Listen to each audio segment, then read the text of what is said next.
overrated Andros Townsend, or an underrated gem who's about to go on a Rafinha arc? Just how good is Bryan Mbeumo? This side of the pitch, as Damsgaard makes his way forward. There's Mbeumo. Could be trouble here for Leicester City. It's Mbeumo! From a goal scoring perspective, Mbeumo offers a genuinely dangerous threat, underpinned with that high shot on target percentage of 51%.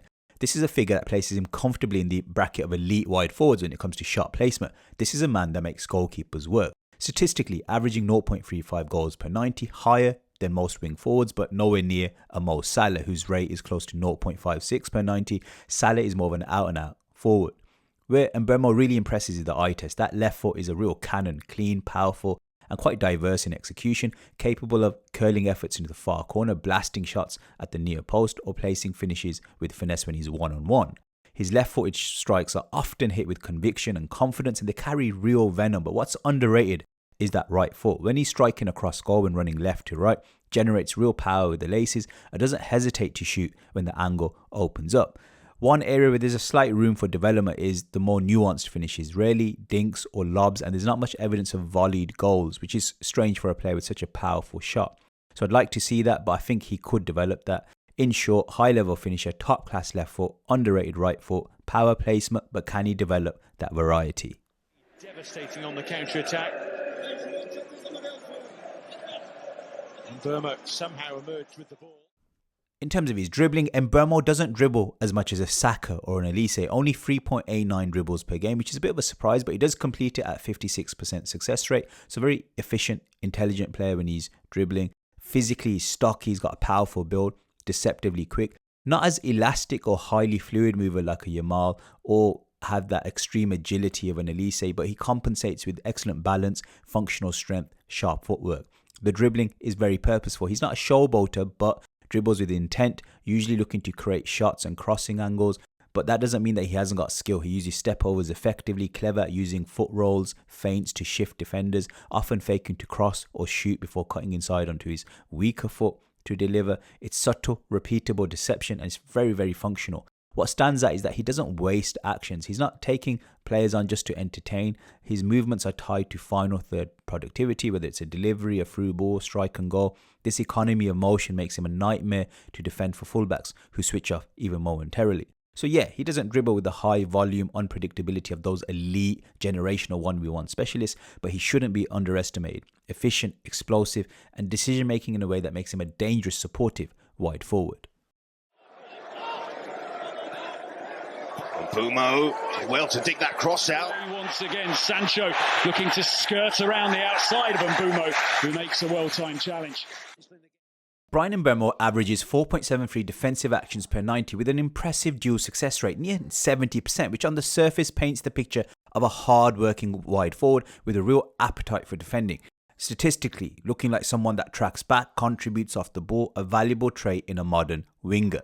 But the eye test reveals limitations that the numbers don't really capture.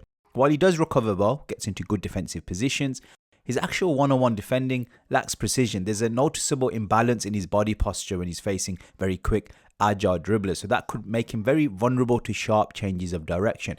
Imagine him up against players like Yamal in a Champions League final. I think Mbeumo could be exposed from a defensive perspective. Tendency to dive into challenges, particularly after losing possession, and these sharp, reckless attempts to win the ball could lead to clumsy fouls and could be, again, a concern at the highest level where cheap yellow cards or even reds could change games.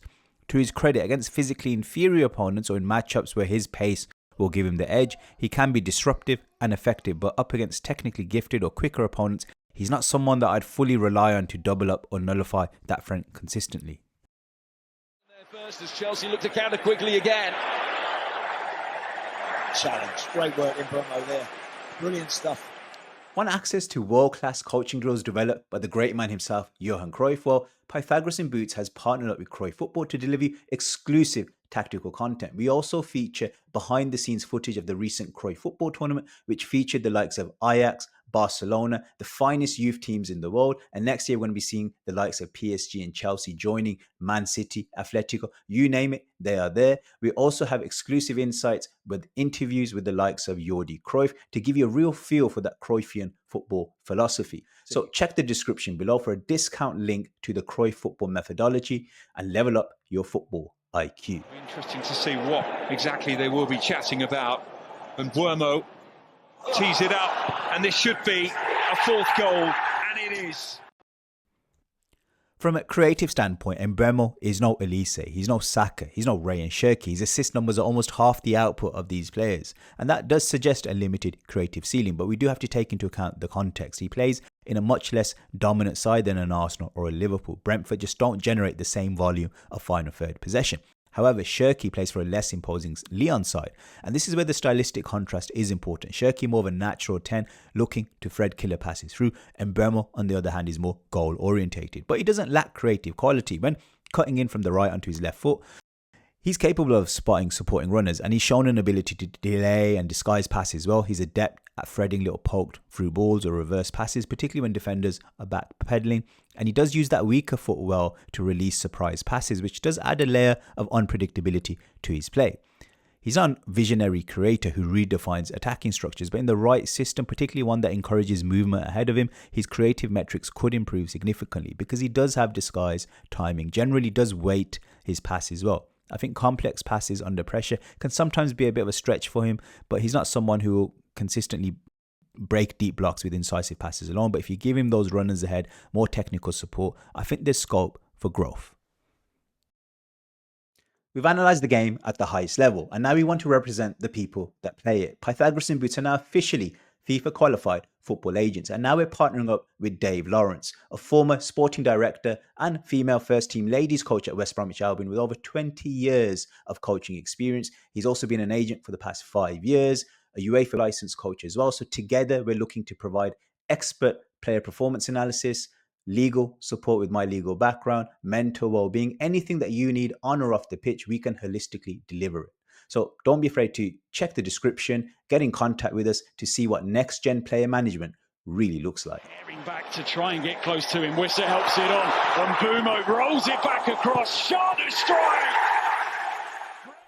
And Mbeumo attempts just under 3 crosses per game, which puts him slightly below creative wide players like a Saka and Elise, players who attempt more crosses but also more accurate. But the eye test tells a more nuanced story. Technically, quite accomplished crosser. Standout aspects of his delivery include the variety. He's capable of whipping dangerous low balls across goal, floating far post deliveries, and he's able to use his outside of the foot to add spin, disguise. But what really stands out is that weak foot. He's really comfortable at using it to cross under pressure, and the quality of the crosses coming from that weak foot are pretty spectacular. His approach to crossing is more about targeting areas than specific players. He delivers into zones with the confidence that someone will attack it. And with Brentford, that's a gamble worth taking. And that gives his crossing a spontaneous and instinctive feel. His inverted crosses are obviously his main selling point, whipped with late swerve to the far post, hard to defend against because they arrive at pace, landing that awkward zone between centre-back and full-back. On the flip side though, when he's crossing from slightly deeper areas, sometimes he fails to lift the ball, leading to deliveries being blocked at the first man. So this is an area where there's room for refinement in terms of trajectory and flight. Notably, he's also demonstrated an ability to strike crosses on the volley, which is a sign of high-level coordination and technique. Overall, while his volume and statistical accuracy may not catch the eye on the first glance, I think his crossing is a legitimate weapon, particularly for teams with strong penalty box runners. Brentford fans roaring their side on here, and Mbeumo cuts inside, clips in the Lewis cross. Potter, who scored a lot of goals for Hull City when they were relegated from the Championship 3 years ago now. From a possession standpoint, Mbeumo is more of a direct winger and a wide forward, not someone who's going to drift inside and dictate tempo like a Shirky or an Elise. His profile is more like a Mo Salah, someone who largely operates on the periphery until the key attacking moment arrives. He hugs the touchline, he holds the width for his side, and he acts as a final third outlet rather than a ball circulator. So not someone who's going to be a natural link-up player, zone 14 operator, something that United need to bear in mind. They could end up miscasting his skill set. His pass accuracy is around 75%, so he doesn't really have the tight combination play and high ball retention of someone like Saka, but you have to understand that some of that inefficiency stems from Brentford's high tempo, vertical passing style, which often asks him to operate in a low pass completion environment. The eye test suggests that this is a player with competent but unspectacular passing IQ. He has the ability to use both feet to play passes, doesn't really panic under pressure, and has shown glimpses of subtle link-up play. And his touch is solid, he's a strong boy, so he can buy a moment of calm when needed. But compared to high-end technical operators at the highest level, players who combine vision, disguise, high IQ and clean execution in tight passing areas, Mbeumo doesn't really have that in him. An hour of the FA Cup tie against Plymouth at the weekend. We've certainly seen a fair few of those, and it's bounced all the way through. Here's Mbeumo off the bar, Wissa! From an aerial standpoint, Mbeumo's output is underwhelming, particularly when viewed from the lens of his physical profile and the system that he operates within. On paper, competes in 2.32 aerial duels per game, relatively high for a winger, but that figure is more of a byproduct of Brentford's direct playing style where long balls, goal kick flick-ons are frequent, rather than any intrinsic aerial strength on Mbeumo's part. The efficiency tells a more truthful story. A success rate below 30%, 0 headed goals per 90, indicates a player that's largely ineffective in the air. He does find himself in good areas, drifts into the box, but there's a lack of conviction and quality in his heading. His attempts often go straight at the goalkeeper or miss the target entirely, rarely troubling defenders or goalkeepers in a meaningful way. So despite that stocky frame, he doesn't really impose himself aerially. He struggles to outjump fullbacks, let alone centre-backs, and offers very little in the way of timing, power, or directional heading. Noticeable absence of any sort of far post dominance that we'd associate with an elite wide forward like a Cristiano Ronaldo. So claims that Mbeumo could evolve into a striker, particularly systems that use a false nine or second striker, I think they're misguided. Just doesn't offer enough box presence or vertical threat or aerial sharpness to justify a move into a striker role. In terms of aerial duels from long balls, goal kicks, there are the odd flick-ons, but these are typically unguided and unproductive. The reality is, he's just not a consistent outball in the air, nor someone that can compete physically at a high level in the air. In summary, he does participate in aerial situations by virtue of Brentford's style, but lacks the technical profile to be a genuine aerial. Combination there, which is well worth looking at. A lot of people quite rightly cite. Matthias Jensen is ready to come on for Brentford.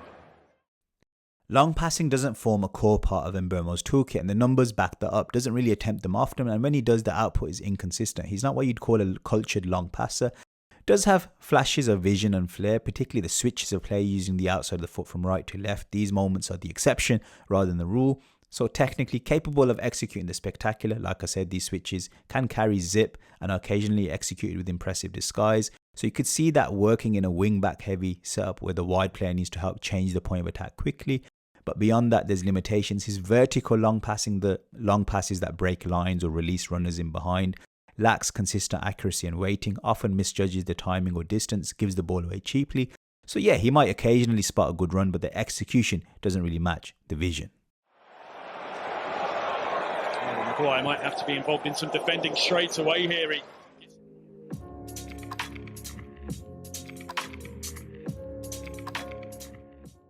As we can see tactically, Brentford look to set up in a 4-2-3-1, and Mbeumo's main role is coming in from the right hand side of the pitch as an inverted right winger.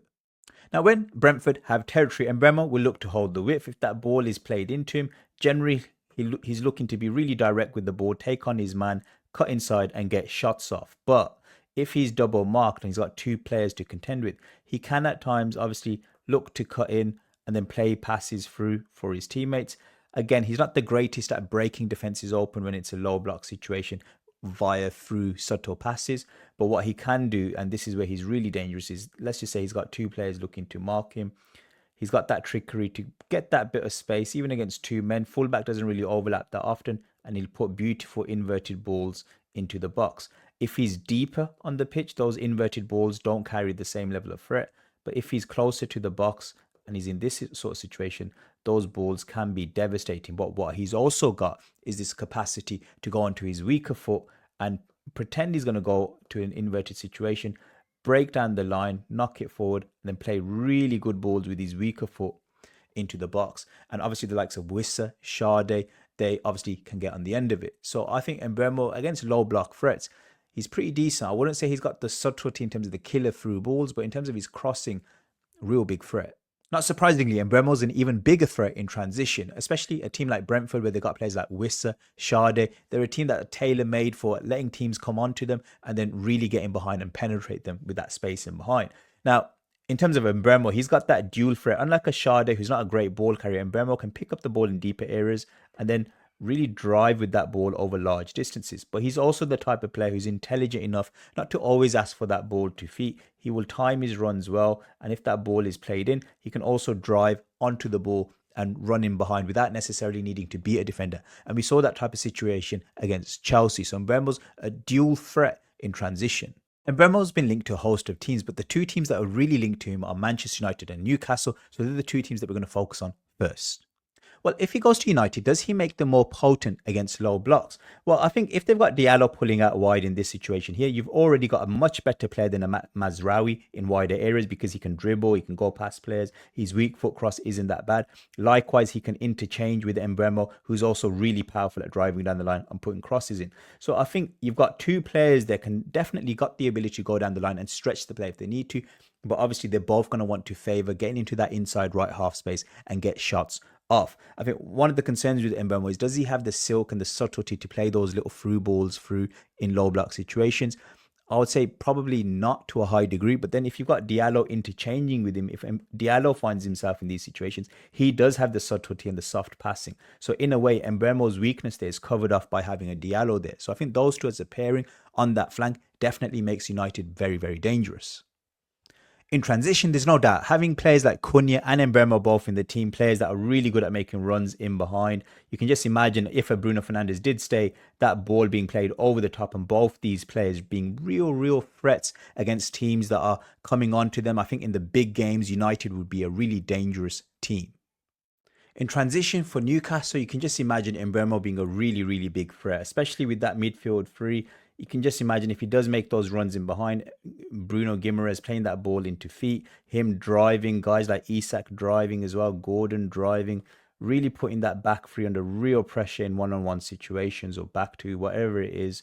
Mbeumo will really enhance Newcastle's threat on the counter-attack. He's a superior player to a Almiron. He's a superior player to a Jacob Murphy. So really fits in tactically with Newcastle in transition. Tactically against low blocks, Mbeumo is a slightly different player to a Jacob Murphy, who would have gone down the line, put crosses in with that right foot and outwards, natural right-footed winger, which made Newcastle pretty dangerous in the second half of the season. But Mbeumo with that strong weak foot ensures that Newcastle don't really lose that ability to cross on the natural foot. Even though it's his weaker foot, it's of a good quality. But he adds the Almiron threat from a few years back where he can cut inside and get shots off on goal. So in that sense, Mbeumo is a sort of an amalgamation of an Almiron and a Jacob Murphy and gives them the best of both worlds. And I think ultimately it does make Newcastle more stronger against low blocks.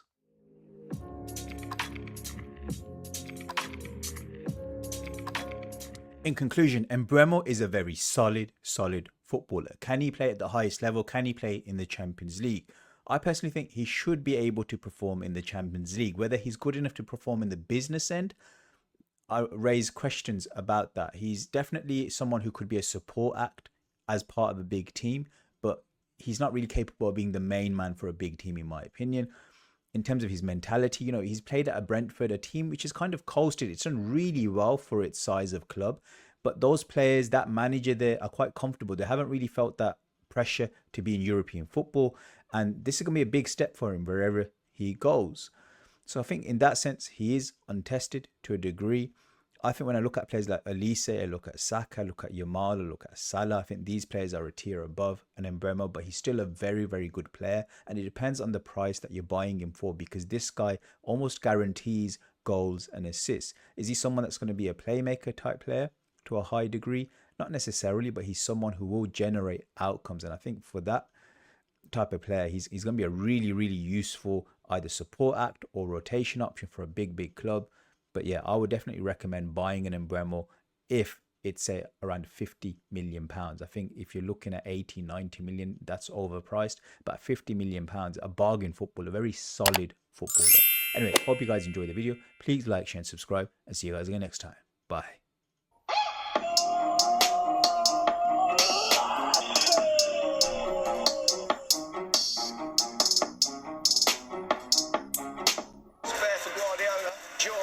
for Mourinho.